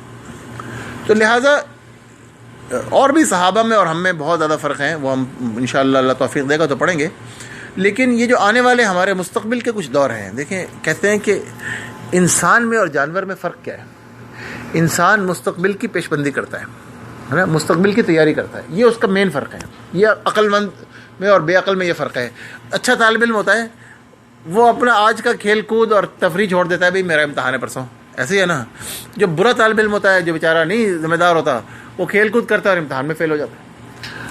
تو بہت سے مراحل ہیں جو ہمیں آگے پیش آنے ہیں. اچھا، یہ مراحل اللہ کے رسول نے واقعاتی پیرائے میں بنائے ہیں. وہ انٹرسٹنگ تو انتہائی ہیں، خوفناک بھی ہیں اور دلچسپ بھی ہیں اور دل خوش کن بھی ہیں اور پریشان کرنے والے بھی، دونوں طرح کی ہیں، ہے نا. جنت کے بھی تذکرے ہیں اور دوزخ کے بھی ہیں، ایمان والوں کے بھی تذکرے ہیں اور دوسری طرح کے بھی ہیں. لیکن وہ میں سمجھتا ہوں، جہاں تک میرا خیال ہے، انتہائی دلچسپ ہیں اور انتہائی اہم ہیں. تو وہ سارے مراحل جو ہیں، وہ میرا ارادہ ہے کہ اگلے چند لیکچرز میں شاید 15 سے 20 کے قریب کلاسیں ہوں گی، جس میں ہم موت کو اور موت کے سٹیجز کو اور قبر اور اس کے معاملات کو اور علامات قیامت کو، اور کچھ بڑی علامات ہیں جن کو علامات کبریٰ کہا جاتا ہے اور کچھ چھوٹی علامات ہیں ان کو علامات صغریٰ کہا جاتا ہے، ان کو ڈسکس کریں گے. قیامت کے دن کو ڈسکس کریں گے، اٹھنا اور حشر کیا جانا، اس کے مزید وہ جو سٹیجز ہیں، اور حساب والجزا کو اور جنت جہنم کو، ان سارے جو مراحل کو ہم انشاءاللہ ڈسکس کریں گے تاکہ ہمارے رویوں میں اور ہماری عملی زندگی میں اس سے فرق آئے. ٹھیک ہے، یہ ہمارا آج کا اہم ترین پوائنٹ ہے. یہ آج ہمارا صرف انٹروڈکٹری لیکچر ہے، یہ آج صرف انٹروڈکٹری کلاس ہے. اس کے بعد سارے مراحل کو ہم نے ڈسکس کرنا ہے. صرف اگزامپل کے طور پر، ایک مثال کے طور پر عرض کر رہا ہوں کہ اللہ پاک نے بھی ہمیں یہی سکھایا ہے. قرآن کریم میں وہ کہتے ہیں کہ آدھا قرآن تو آخرت کے تذکرے سے بھرا ہوا ہے. آدھا قرآن، بعض لوگ کہتے ہیں کہ آدھا قرآن آخرت کے تذکرے سے بھرا ہے. اور اس میں تو کوئی شک نہیں ہے کہ قرآن کی ٹیچنگ یہ ہے کہ آخرت سب کچھ ہے اور دنیا کچھ نہیں ہے. دنیا کی ہاں ایک حیثیت ہے اور وہ بڑی اہم ہے، اور اس ایک کے علاوہ دنیا کی کوئی حیثیت نہیں ہے. یہ سمجھ لیں، یہ دنیا 1 پوائنٹ ایجنڈے پہ تخلیق ہوئی ہے، اور وہ کیا ہے؟ اللہ پاک قرآن میں فرماتا ہے، سورہ کہف کی آیت 7 اور 8 ہیں، اِنَّا جَعَلْنَا مَا عَلَى الْأَرْضِ، ہم نے بنایا ہے جو کچھ زمین پر ہے، زینۃ لہا، خوشنما، اس کے لیے خوشنما بن گیا. وہ زمین کے لیے جو کچھ ہم نے بنایا خوشنمائی، لِنَبْلُوَهُمْ أَيُّهُمْ أَحْسَنُ عَمَلًا، تاکہ انہیں آزما کر دیکھیں، انسانوں کو آزما کر دیکھیں ان میں سے اچھا اعمال کون کرتا ہے. وَإِنَّا لَجَاعِلُونَ مَا عَلَيْهَا صَعِيدًا جُرُزًا، اور پھر ایک وقت آئے گا کہ ہم اس سب کو ایک چٹیل میدان بنا دیں گے. ٹھیک ہے، تو ہم سمجھتے ہیں کہ بھئی یہ دنیا کی زندگی ہے، اس میں میں بڑا افسر ہوں اور میں بڑا ڈاکٹر ہوں اور میں بڑا حکمران ہوں اور میں بڑا جرنیل ہوں اور میں بڑا یہ ہوں بڑا وہ ہوں. جو یہ بن جاتا ہے وہ یہ سمجھنے لگ جاتا ہے، اور جو نہیں بنتا وہ بیچارہ اس پہ حسرت کرتا ہے. تو حالانکہ نہ یہ دنیا کی زندگی اصل زندگی ہے، نہ یہ دنیا کے مراحل اصلی مراحل ہیں. یہ نہ دنیا کے فائدے اصل فائدے ہیں، نہ دنیا کے نقصان اصل نقصان ہیں. ٹھیک ہے. یہاں پہ جب آپ آئے تھے تو آپ کا بینک بیلنس کتنا تھا؟ 0 تھا. اور جب آپ یہاں سے جائیں گے نا تو پھر آپ کا حقیقی جو ساتھ لے کے جائیں گے، کیا لے کے جائیں گے؟ 0. ٹھیک ہے. دنیا کی کوئی چیز ساتھ نہیں لے جا سکتے. کفن کھا لیا جائے گا، جسم ختم ہو جائے گا. ایسے ہے نا، کفن بوسیدہ، جسم ختم، ہڈیاں تک گھل جائیں گی. ایسے ہوگا نا. ساتھ صرف کیا جائے گا؟ اعمال جائیں گے. تو بڑی بیوقوفی ہے کہ انسان اتنی تیاریاں کرے. انسان سوچتا ہے کہ بچوں کے لیے پلاٹ لے لوں، بچوں کا کیا بنے گا، اور یہ کر لوں، اور بڑھاپے میں میرا کیا بنے گا، ہے نا. طرح طرح کی فکریں سوچتا ہے. یہ سوچتا نہیں ہے کہ وہ اگلے مرحلے میں جو جانا ہے وہاں کیا بنے گا. حالانکہ اصل وہ ہے، پڑھیں گے اب تفصیل کا موقع نہیں ہے. یہ اصل جگہ نہیں ہے. یہ پہاڑ اور یہ دریا اور یہ سمندر اور یہ درخت اور باغات اور یہ عمارتیں 2500 فٹ اونچی ہو گئی اب تو، ہے نا. یہ کیا ہوگا؟ صعیداً جرزا. اللہ پاک فرماتا ہے یہ سب ایسے ہی ہے، یہ سب ختم ہو جائے گا. صعیداً جرزا کہتے ہیں، صعید ایسی مٹی کو کہتے ہیں کہ جس میں کنکر نہ ہو، بالکل جسے کہتے ہیں نا ہموار مٹی بن جائے گی. تو ایسی مٹی ہوگی. نہیں چکنی ضرور نہیں ہے، ہے تو ریت ہی، ہے تو ریت بالکل باریک ذرے والی بھری جس میں کنکر نہ ہو، کہہ سکتے ہیں. اور اللہ پاک فرماتا ہے نہ یہ زمین اصل زمین ہے جو تم دیکھ رہے ہو، نہ یہ آسمان اصل آسمان ہے. یوم تبدل الارض غیر الارض والسماوات وبرزوا للہ الواحد القہار. سورہ ابراہیم آیت 48. جس دن بدل دیا جائے گا زمین کو ایک دوسری زمین سے، اور آسمانوں کو بھی بدل دیا جائے گا. یہ زمین آسمان آپ کو آج جو نظر آ رہے ہیں یہ اصلی نہیں ہے. یہ پہاڑ آپ کو جمے میں نظر آ رہے ہیں یہ اصلی نہیں ہے. یہ سب دھوکہ ہے. یہ سب بدل دیا جائے گا. یہ تو بات کی دور کی باتیں. پھر اللہ پاک قرآن میں سورہ حدید میں فرماتا ہے کہ وہ آپ کے سامنے والی لکھی ہے، اعلموا، جان لو، اچھی طرح جان لو. سورہ حدید آیت 20 ہے، انما الحیات الدنیا لعب ولہو وزینۃ وتفاخر بینکم. جان لو دنیا کی زندگی ایک کھیل ہے اور تماشا ہے، اور ظاہری ٹیپ ٹاپ ہے، ظاہری جو ہے خوشنمائی بننا ہے. وتفاخر بینکم، اور آپس میں فخر جتانا. وتکاثر فی الاموال والاولاد، اور مال اور اولاد میں آپس میں ایک دوسرے سے آگے بڑھنا ہے. جہاں مال اور اولاد کا ذکر آتا ہے مراد ہوتی ہے ٹو بی انفلوئنشل، یعنی با اثر ہونا. اس زمانے میں زیادہ مال تو آج بھی با اثر کر دیتا ہے آدمی کو، لیکن زیادہ اولاد ہونا، اس شخص کا قبیلہ بڑا ہوتا تھا، اس کا خاندان بڑا ہوتا تھا، وہ با اثر اور طاقتور ہونے کا، پاور کا ہم مانی تھا. اور آج بھی یہی بات ہے کہ زیادہ مال ہوتا ہے تو انسان انفلوئنشل اور با اثر ہو جاتا ہے. تو دنیا کی زندگی میں جو گم گیا وہ انہی چیزوں میں ہے. ٹھیک ہے. یہ سب کیا ہے؟ کمثل غیث اعجب الکفار. یہ اس طرح ہے کہ گویا ایک بارش ہے جس سے کسان بڑا خوش ہوتا ہے. اعجب الکفار نباتہ، اس بارش سے جو کھیتی اگتی ہے وہ بڑا خوش کرتی ہے. کسان کہتا ہے بہت اچھا میری کھیتی اگائی. ثم یہیج، پھر وہ بوسیدہ ہو جاتی ہے. فتراہ مصفرا، اور پھر وہ چورا چور بالکل پیلی ہو جاتی ہے، پھر وہ پیلی زرد ہو جاتی ہے. ثم یکون حطاما، اور پھر وہ چورا چور ختم ہو جاتی ہے. اس کے اوپر سے ایسی تیز وہ بارش کے بجائے ایسی اس پر زبردست طوفان آیا کہ ساری کھیتی ختم ہو گئی. ٹھیک ہے. وفی الآخرۃ عذاب شدید عذاب ہے آخرت میں. ومغفرۃ من اللہ، اور اللہ کی طرف سے مغفرت بھی ہے. ورضوان، اور اللہ کی رضا ہے. وما الحیات الدنیا الا متاع الغرور، بے شک اور نہیں ہے دنیا کی زندگی سوائے کیا؟ ایک دھوکے کی ٹٹی ہے. جو مولانا محمد جوناگڑھی صاحب نے ترجمہ کیا ہے وہ کہتے ہیں یہ ایک دھوکے کی ٹٹی ہے، یعنی یہ ایک دھوکہ ہے. ٹھیک ہے. وہ لگاتے تھے وہ بعض اوقات گھر کے اوپر باہر وہ کھڑکیوں پر ہوا کے لیے وہ سے چٹائی جیسا اسے ٹٹیاں کہلاتی ہیں. وہ خس کی ٹٹی جسے کہتے ہیں، خوشبو کے لیے اور ہوا کے لیے، لیکن وہ اصل چیز تو نہیں ہے. ٹھیک ہے.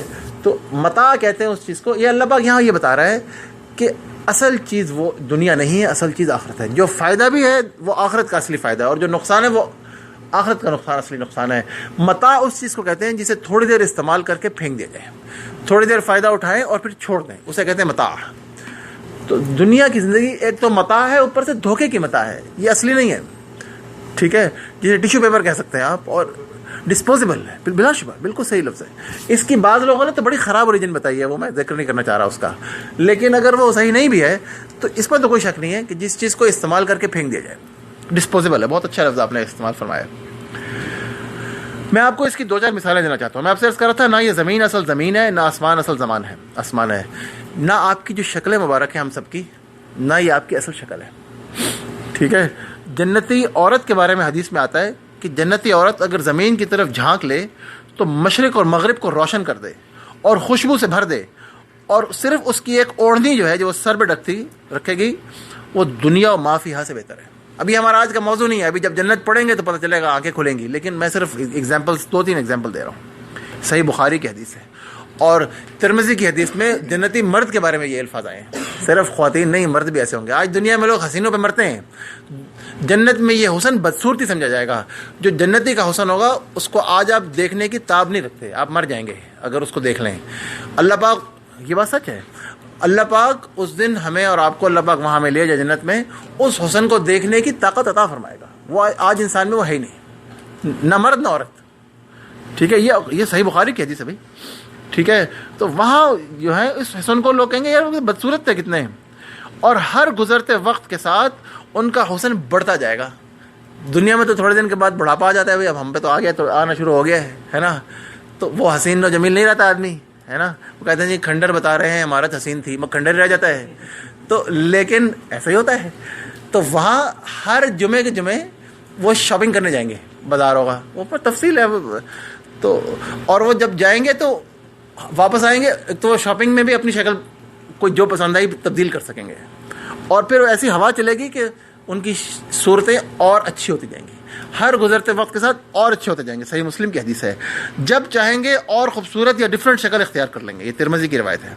روایت میں آتا ہے کہ ان کا قد 60 ہاتھ ہوگا اور قوتیں آج کی نسبت لامحدود ہوں گی، لذتیں ہر آن بڑھتی جائیں گی. قرآن میں آتا ہے نا کہ سورہ بقرہ کے بالکل شروع میں آتا ہے کہ جب ان کو رزق دیا جائے گا تو وہ کہیں گے یہ تو ہمیں پہلے بھی دیا گیا تھا. نہیں، وہ آگے آتا ہے وہ اتو بھی متشابہہ، وہ اس سے تھوڑا ملتا جلتا ہوگا. اب ایک لقمہ کھائیں گے، تفسیر میں لکھتے ہیں کہ وہ ایک لقمہ کھائے گا اس کو بڑا لطف آئے گا، بہت زبردست چیز ہوگی. تو جب اگلا لقمہ کھائے گا تو وہ جب لینے لگے گا تو اس کا خیال ہوگا کہ یہ وہی چیز ہے. جب دوسرا لقمہ کھائے گا اس سے زیادہ لطف آئے گا. دنیا میں یو کی ناٹ امیجن دس. یہ ہماری جسے کہتے ہیں نا تصور سے باہر ہے. تفسیر میں تفصیل سے لکھا ہے کہ وہ اس کو لطف اور زیادہ آئے گا. ٹھیک ہے. پھر یہ بھی لکھتے ہیں کہ ہوگا تو وہی، ہو سکتا ہے وہی مالٹا اور کینو اور سیب اور انگور ہو، لیکن اس کے ذائقے کچھ اور ہی ہوں گے. وَأُتُوا بِهِ مُتَشَابِهًا. اس کی بہت تفاسیر ہیں، بہت زیادہ حدیث میں بہت کچھ ملتا ہے. کیونکہ اور یہ خبر ہمیں دنیا کے سب سے سچے انسان نے دی ہے، اور خود اللہ پاک نے فرمایا کہ اچھا ایک بات میں عرض کرنے لگا تھا کہ جنت کے بارے میں کہتے ہیں کہ جو اس کے آخری 3 درجے ہیں صرف ان کا ذکر ہے قرآن میں. جو اس سے اوپر کے 97 درجے ہیں، 100 درجے ہیں، بعض روایتوں میں آتا ہے. بعض روایتوں میں آتا ہے کہ اتنے درجے جتنی قرآن کی آیتیں ہیں 6234 سمجھی جاتی ہیں، اور ہر درجہ اتنا ہے کہ تمام عالم اس میں آ سکتے ہیں. ہر درجہ اتنا بڑا ہے. آج جنت ہمارا موضوع نہیں ہے، میں ڈائگریس کر رہا ہوں. تو اللہ پاک قرآن میں فرماتا ہے کہ کسی نفس نے سوچا نہیں اور کوئی شخص نہیں جانتا، نہ کسی آنکھ نے دیکھا نہ کسی کان نے سنا. ان نعمتوں کے لیے انسانی زبانوں میں الفاظ نہیں ہیں. اب ہمیں بتایا جائے تو کیا بتایا جائے؟ بس یہ بتا دیا جائے کہ بھئی نہیں ہے. اتنا مان لو بھائی، اتنا ٹھیک ہے. سچا آدمی، دنیا کا سب سے سچا آدمی بتا رہا ہے صلی اللہ علیہ وآلہ وسلم. ٹھیک ہے. ہاں اتنا بتایا اللہ نے. سورہ انسان میں آتا ہے وَإِذَا رَأَيْتَ ثَمَّ رَأَيْتَ نَعِيمًا وَمُلْكًا كَبِيرًا. جنتی جو ہے اس کو اللہ پاک فرماتا ہے جس طرف بھی تو دیکھے گا جنتی ہے، جب دیکھے گا نعمتیں اور ہر جانب کبیر، ملکن کبیرہ، ایک عظیم سلطنت دیکھے گا. ٹھیک ہے. تفسیر میں آتا ہے کہ جنتی کو 4 اطراف میں 2000 سال کی جو مسافت ہے، اس کی جو سب سے ادنا آخری جنتی ہوگا اس کو اتنا مال دیا جائے گا. اور حدیث میں آتا ہے کہ سب سے آخری شخص جو جہنم سے نکال کر جنت میں لایا جائے گا، وہ دنیا کے سب سے بڑے بادشاہ کی نسبت آتا ہے نا. آج کل واٹس ایپ پہ بڑا آتا ہے فلاں بادشاہ کے پاس سونے کی گاڑی ہے، چاندی کی گاڑی ہے، یہ اس کے محلات کا انٹیریئر ہے. تو دنیا کے سب سے بڑے بادشاہ کی نسبت دگنا اور دگنا اور دگنا اور دگنا اور دگنا 5 دفعہ اللہ رسول نے فرمایا. اور دوسری روایت میں 10 گنا اور 10 گنا اور 10 گنا بھی آیا ہے نا. تو کم سے کم اس کو اس سے 10 20 اگر 2 کو 5 سے کریں نا کتنا بن جاتا ہے؟ زیادہ بنتا ہے. 2 to the 4 to the 8 to the 16 to the 32 64 تک جاتا ہے. ٹھیک ہے، وہ جنتی کے کوڑا پھینکنے کی جگہ آپ گھر واپس آئے، آپ کے ہاتھ میں کوڑا اپنے کونے میں پھینک دیا، وہ دنیا اور ما فیہا سے افضل ہے. دنیا میں اس سے ایسی چیز کوئی ہے ہی نہیں. کوڑا رکھنے کی جگہ تو کچھ بھی نہیں ہوتی یار، ایک کونا ہوتا ہے، وہاں پہ کیا ہے، کچھ ہے، کوئی ہوگی آخر، اللہ پاک اس کو سب سچ کر دکھائے گا نا. اچھا بھائی، جنت کی تو بہت باتیں ہو گئیں، کچھ جہنم کی بھی مثالیں سن لیں. اگین میں عرض کر رہا تھا کہ یہ سب کچھ اصل نہیں، یہ سب نقل ہے. جہنمیوں کا یہ حال ہوگا اور دنیا میں یہ نہیں ہوتا. جب کھال جل جائے گی، سورہ نساء میں آتا ہے، جب ان کی کھال جل جائے گی ہم اس کی کھال بدل کے نئی لگا دیں گے، نئی لگ جائے گی تاکہ تکلیف کم نہ ہو، اور موت کبھی نہیں آئے گی. وہ موت کو پکاریں گے، موت نہیں آئے گی. یہ سب قرآن کریم میں ہے، ٹھیک ہے. اور قرآن کریم میں آتا ہے کہ ان کے پانی جو ہے وہ کھولتا ہوا پانی ہوگا. ہم تو کھولتا ہوا پانی پئیں گے، ہمارے اندر سے اسوفیگس ہی پھٹ جائے گا اور مر جائیں گے، ٹھیک ہے نا. لیکن وہ ایسا نہیں ہوگا. آگ میں جلتے رہیں گے، زندہ رہیں گے، پیپ پئیں گے، اور خدا جانے کیسی کیسی بدبودار چیزیں پئیں گے. گرزوں سے مار بھی کھائیں گے، ایسے گرز ہوں گے کہ جو پہاڑ پہ پڑے تو سرنا بن جائے، اس سے مار بھی پڑے گی پھر بھی نہیں مریں گے، ٹھیک ہے. اور حدیث میں صحیح مسلم کی حدیث ہے کہ یہ غور سے سنیے ذرا، کہ جہنم کی جو داڑھ ہے وہ احد پہاڑ کے برابر ہوگی. کتنا اس کا، جس کی داڑھ احد پہاڑ کے برابر ہے تو اس کا اپنا سائز کتنا ہوگا. یہ صحیح مسلم کی حدیث ہے، بائی دا وے صحیح حدیث ہے بالکل، ٹھیک ہے. اور اس کے کندھوں کے درمیان 3 دن کے تیز رفتار سوار کے دوڑنے کے، یعنی سواری کے گھڑ سوار جو ہے وہ 3 دن دوڑتا رہے تو پھر جو ہے اتنا فاصلہ ہوگا. تو یہ آتا ہے روایت میں کہ جہنمی کا بھی سائز بہت بڑا کر دیا جائے گا، ٹھیک ہے، تاکہ اس کو خوب اچھی طرح ایک ایک جو ہے نا ذرے اس کے جسم پہ اس کو سزا ملے. جنتی بھی تو کتنا بڑا ہے، 60 ہاتھ ہے. اب 60 ہاتھ یہ والے ہینڈ ہے یا 60 بازو ہیں، واللہ عالم، وہ بھی تو کتنا بڑا ہے. اور ان کے بارے میں بہت تفاصیل ہے. میں نے آپ کو کچھ بھی نہیں بتایا، آج تو صرف ایک انٹروڈکشن دے رہا ہوں. یہ بتا رہا ہوں کہ نہ آپ کی شکل اصل شکل ہے، نہ آپ کے حلیے اصل حلیے ہیں، نہ آپ کا دماغ اصل دماغ ہے، نہ آپ کی قوتیں اصل قوتیں ہیں، ٹھیک ہے. یہاں پر جنت میں اور ہوں گی، جہنم میں اور ہوں گی. اچھائی میں بھی کئی انفائنائٹلی زیادہ ہوں گی اور برائی میں بھی انفائنائٹلی زیادہ ہوں گی، یہ سمجھ لیجئے. اور ان کے لباس، جہنمی کا لباس تارکول کا بنا ہوگا. آج آپ سورہ ابراہیم میں آتا ہے، سورہ حج میں آتا ہے غالباً، کہ ان کے قمیصیں ان کی کاٹی ہوئی ہیں، ان کے کپڑے کٹ کے تیار ہیں ان کے ناپ کے. یہاں تک بھی پتہ ہے اللہ کو، اللہ کو سب پتہ ہے، ٹھیک ہے. ان کے جہنم کے والوں کے لباس کٹے ہوئے ہیں. اور جنتیوں کے بارے میں آتا ہے کہ ایک جنتی 70 لباس پہنے گا. آج آپ دوسرا پہن لیں تو گرمی لگنے لگ جاتی ہے نا. اب دنیا میں سوچ سکتے ہیں؟ نہیں سوچ سکتے نا. جنتی کے اوپر 70 لباس ہوں گے، ہر ایک کی خوبصورتی اس پہ ظاہر ہو رہی ہوگی، اس کے نیچے اس کے جسم کی خوبصورتی بھی ظاہر ہو رہی ہوگی. یہ چیزیں آپ تصور نہیں کر سکتے. یہ صحیح مستند احادیث نبی صلی اللہ علیہ وسلم نے فرمایا. تو میں عرض یہ کر رہا ہوں کہ اصل زندگی دنیا کی زندگی نہیں ہے. اصل زندگی اللہ پاک قرآن میں سورہ عنکبوت میں فرماتا ہے، کئی جگہ فرماتا ہے کہ یہ دنیا کی زندگی تو کھیل تماشا ہے، ٹھیک ہے. وَإِنَّ الدَّارَ الْآخِرَةَ لَهِيَ الْحَيَوَانُ، وہ ہے اصل زندگی بھائی. اس کے لیے محنت کرو، اس کو بھولنا نہیں ہے. اصل بات یہ دنیا میں رہو، شادی بھی کرو، بچے پیدا کرو، کھانا کھاؤ، نوکری کرو، اعمال کرو، جو مرضی کرو، سب کرو، پیسہ کماؤ، پیسہ خرچ کرو، گھر بناؤ، جو مرضی کرو. اس کو نہ بھولو، اس کی حدود میں رہ کر اس کو ذہن میں رکھ کے کرو، بس اتنا فرق ہے. یہ سارے کام مسلمانوں نے دنیا فتح کی تھی، یہ تو نہیں کہ دنیا چھوڑ دی. صحابہ نے کی تھی، اللہ کے رسول نے کی تھی صلی اللہ علیہ وسلم. یہ اہم بات ہے. اور دنیا آخرت کے مقابلے میں ایسی ہے، صحیح مسلم کی حدیث ہے کہ تم میں سے جو چاہتا ہے کہ دیکھے اس سمندر میں، اور دوسری روایت میں آتا ہے دریا میں، ایک سوئی ڈالے اور نکال کے دیکھے کہ اس سوئی میں کتنا پانی آیا ہے. یہ دنیا ہے اور وہ آخرت ہے نا. انفائنائٹ فرق ہو گیا نا. اور وہ کہتے ہیں کہ اگر دنیا کے نزدیک، حدیث ہے، دنیا کے نزدیک، اللہ کے نزدیک اگر دنیا مچھر کے پر کے برابر بھی ہوتی، کسی کافر کو ایک گھونٹ پانی بھی پینے کو نہ ملتا، مگر کیونکہ اس سے بھی حقیر ہے تو اس لیے مل جاتا ہے. دنیا ملعون، اللہ کے رسول صلی اللہ علیہ وسلم کی دوسری حدیث ہے، دنیا ملعون ہے اور جو کچھ اس میں ہے ملعون ہے. اس کو دل میں نہیں آنے دینا ہے. اس پہ گزارا تو کرنا ہے کیونکہ یہاں بھیجا گیا ہے، مگر دل میں نہیں آنی چاہیے. یہ ملعون ہے اور جو کچھ اس میں ہے ملعون ہے، سوائے اللہ کی یاد کے، اور جسے اللہ دوست رکھے، اور عالم اور متعلم، جس نے دین کا علم سیکھ لیا اور جو دین کا علم سیکھ رہا ہے. باقی سب ملعون ہے، بیکار ہے. کرنا ہے، دل میں نہیں آنے دینا. کسی نے پوچھا، بس ختم کر رہا ہوں، کسی نے پوچھا یا رسول اللہ آخری 2 حدیثیں بس.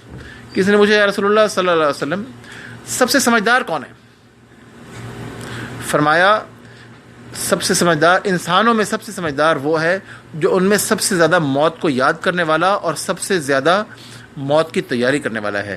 یہ ہیں سب سے سمجھدار لوگ، یہی لے گئے دنیا کا شرف اور آخرت کی عزت.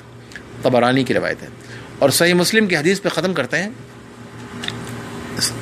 آتا ہے، صحیح حدیث ہے، آتا ہے کہ جہنمیوں میں سے جو شخص سب سے زیادہ ناز و نعم کی زندگی، انعم، حدیث کے الفاظ ہیں انعم، جو سب سے زیادہ جس نے ناز و نعمت کی زندگی گزاری ہوگی دنیا میں، اس کو لایا جائے گا اور جہنم میں ایک غوطہ اس کو دیا جائے گا اور پھر پوچھا جائے گا ہاں بھائی کیا کہتے ہو. وہ خود اللہ کے آگے اللہ کی قسمیں کھائے گا. وہ کہے گا واللہ میں نے زندگی میں کبھی خوشی اور آسائش کبھی دیکھی نہیں. یہ وہ شخص ہوگا جس نے انسانی تاریخ میں سب سے زیادہ ناز و نعمت کی زندگی گزاری ہوگی. ایک غوطہ جہنم کا اس کو ملے گا اور پھر نکال کے اس سے پوچھا جائے گا ہاں بھی کیا کہتے ہو. وہ کہے گا اے اللہ واللہ تیری قسم، واللہ اللہ کے منہ پہ کہے گا، اللہ کے سامنے کہے گا واللہ میں نے کبھی آسائش اور نعمت تو دیکھی نہیں. وہ ساری اس کو ایک غوطہ میں بھول جائیں گی. یہ حال ہے. دوسرا وہ ایسی خوفناک جگہ ہے بھائی، ایسی زبردست جگہ ہے، ایسی استغفر اللہ ایسی جگہ. اور پھر یہ بھی حدیث میں آتا ہے کہ جنتیوں میں سے جس شخص نے سب سے زیادہ محنت مشقت کی زندگی گزاری ہوگی اس کو بلایا جائے گا اور اس کو ایک غوطہ جنت میں دے کر نکالا جائے گا اور پوچھا جائے گا. اور بڑا سچا اور نیک آدمی ہوگا. چلو پہلا والا جھوٹ بول سکتا ہے، واللہ کہہ رہا ہے بار بار، اللہ کے سامنے کھڑا ہوگا تو نہیں کہہ سکتا، لیکن چلو یہ تو بڑا نیک آدمی ہوگا، جنتی ہوگا. اس بیچارے کو ایسی بھولیں گی. اس سے جب پوچھا جائے گا ہاں بھی کیا کہتے ہو، کہے گا واللہ میں نے زندگی میں کبھی غم اور پریشانی تو کبھی محنت تو میرے پاس ہی نہیں آئی. اس کو ساری محنت مشقت غم تکلیف ایک غوطے میں بھول جائے گی. جس چیز کی یہ قیمت ہے اس کے پیچھے میں کب کہہ رہا ہوں کہ گھر چھوڑ دیں اور بیوی بچوں کو چھوڑ دیں. میں یہ کہہ رہا ہوں کہ اس کو تو نہ بھولیں، ہم اس کو تو یاد رکھیں کہ جس نے آنا ہے نا. یہ تو جاننا ضروری ہے نا. اللہ سبحانہ و تعالی ہمیں دنیا اور آخرت کی دونوں چیزوں کی حقیقت کو سمجھنے کی اور اس کے مطابق اپنے اعمال کو درست کرنے کی توفیق عطا فرمائے. انشاءاللہ اس میں بہت سے دلچسپ اور حیران کن حقائق کا ہمیں دیکھیں گے انشاءاللہ.